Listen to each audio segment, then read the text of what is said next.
again, before we dive into the Texas, their 2025 story, there was a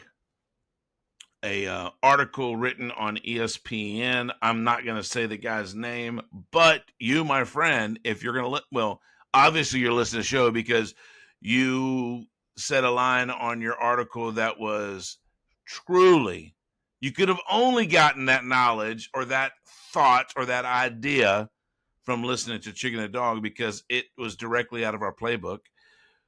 You were talking about quarterbacks, all 136 quarterbacks coming into the college football this year, Division One, and one of your paragraphs says after COVID-19 after the COVID-19 rules allow players to stick around for 5, 6, or even 7 years in college, 2025 represents the unofficial endpoint of the bonus year, unless you're Diego Pavetta, who might play until he's eligible to collect Social Security.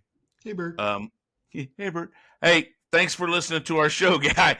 And look, if you need to steal our playbook, as long as you give us some type of credit at the end, tell your followers about Chicken and Dog so we can grow. I don't mind that. But with that being said, I do want to list who he thought was his tier 1 quarterbacks because actually for a couple of reasons. One, because we are Chicken and the Dog, and the first word in that statement was, or the title was chicken.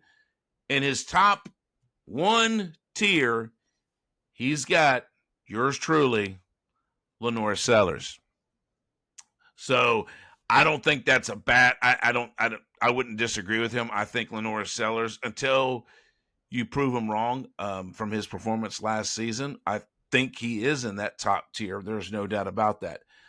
Some of the other people that are worth mentioning, Cade Klubnik from Clemson, I think he's got that one right too. I think he's going to have a great season. We talk about this guy all the time, potentially being very dangerous in the SEC, which is Garrett Nussmeier. I think he's nasty. Oklahoma, a new guy at the helm, man, but they're saying he's going to be good as John Mateer.